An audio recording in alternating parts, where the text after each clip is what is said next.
달러 엔 환율이 폭등한다. 엔화를 더 살까 아니면 팔까? 아마 지금 엔화를 팔려고 하는 사람들은 저는 진짜 급하지 않은 사람이면 안 판다고 생각해요. 당장 말입니다. 100엔당 900원에서 왔다 갔다 하고 있거든요.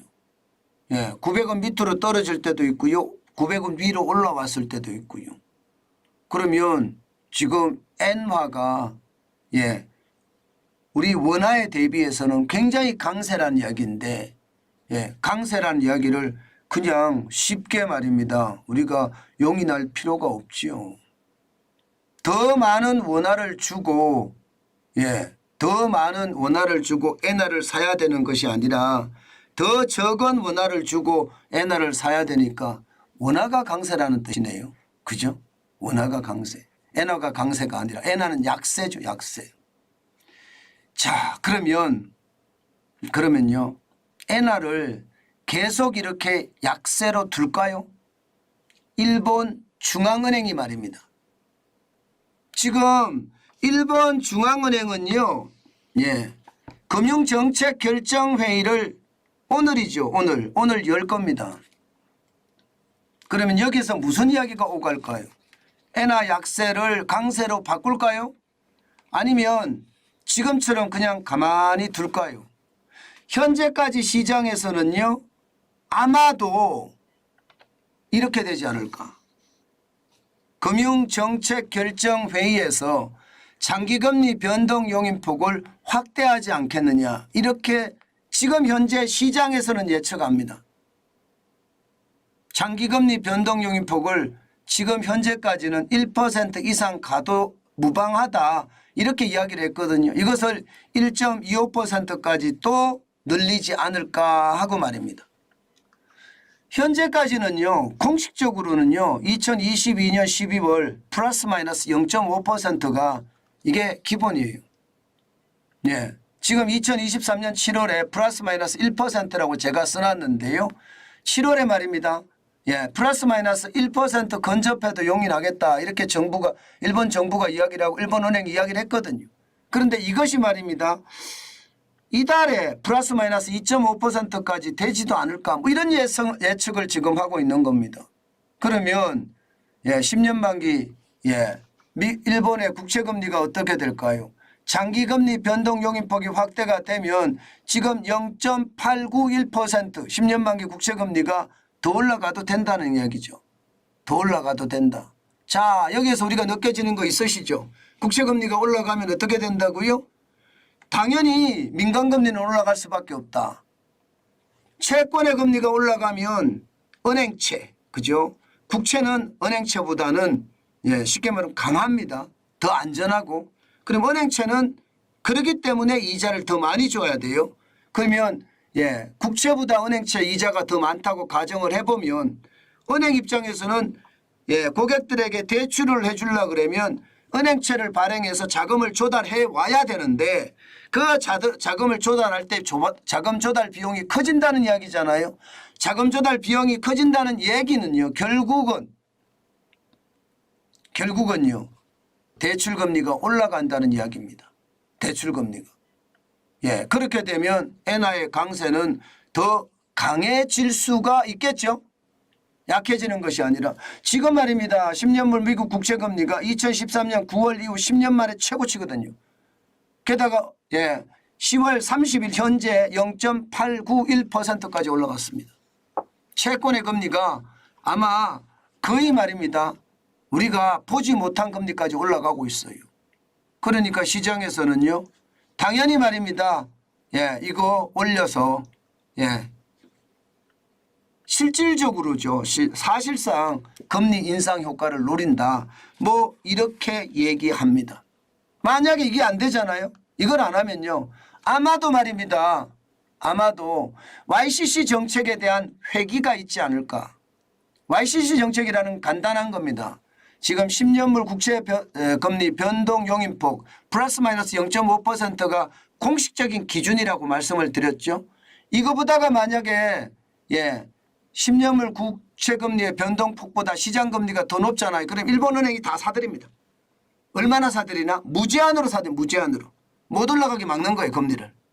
그런데 이제는 1%까지 용인인데 만약 1.25%까지도 용인하는 그런 정책 충분히 있을 수 있거든요. 이 YCC라는 것은요. 일본만이 가지고 있는 아주 고유의 통화정책인데 이 통화정책이 사실상 돈 뿌리는 정책이에요. 돈 뿌리는 정책. 다시 말해서 장기 금리 변동폭이 절대로 말입니다.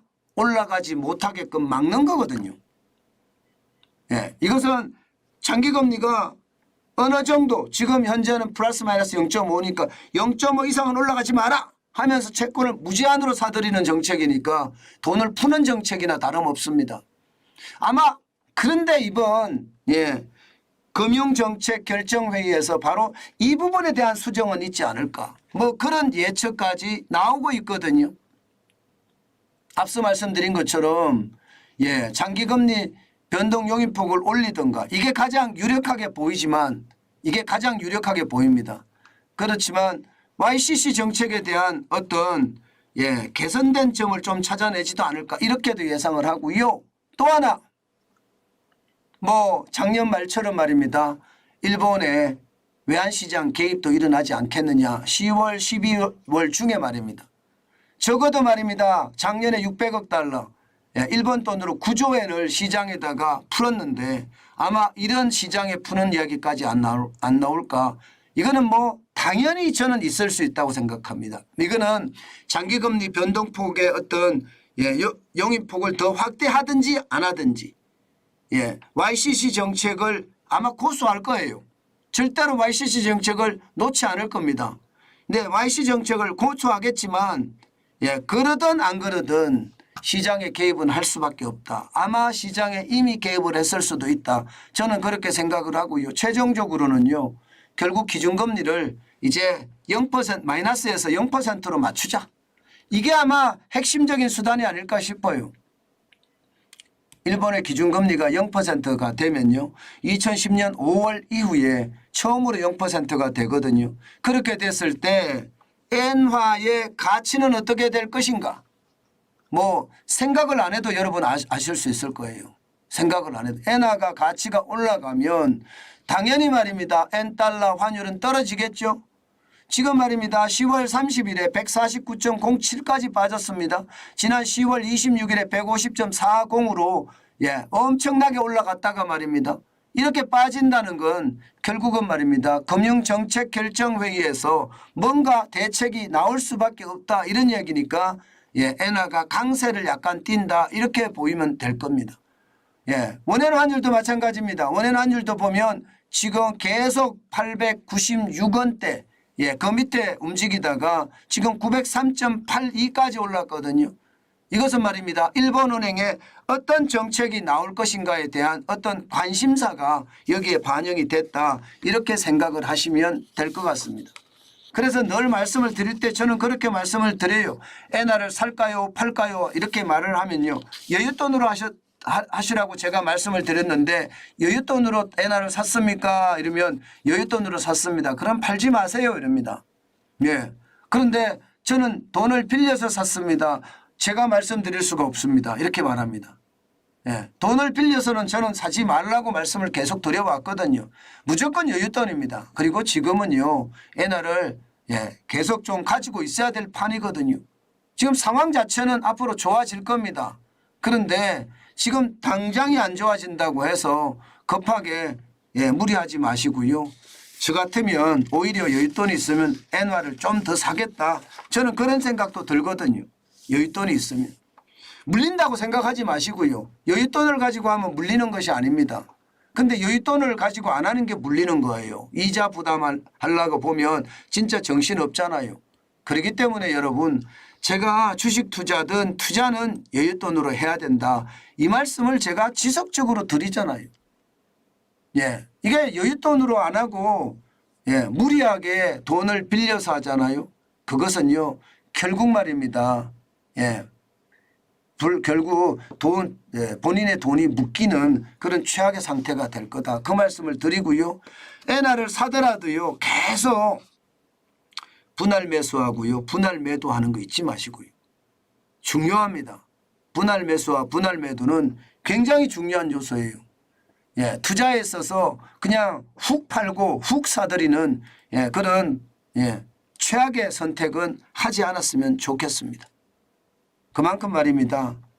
분할 매수와 분할 매도가 중요하다는 거 다시 한번 여러분께 말씀 올립니다. 시장은 그렇습니다. 늘 제가 시장을 말할 때마다 여러분에게 말씀을 드리는데 분할 매수와 분할 매도는요. 절대 손해보지 않습니다. 저는 그렇게 생각해요. 그래서 시장을 아주 지독하게 보면서 분할 매수하고 분할 매도하는 거 잊지 마시고요.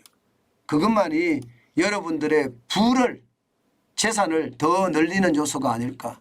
저는 오늘도 그렇게 생각해 봅니다.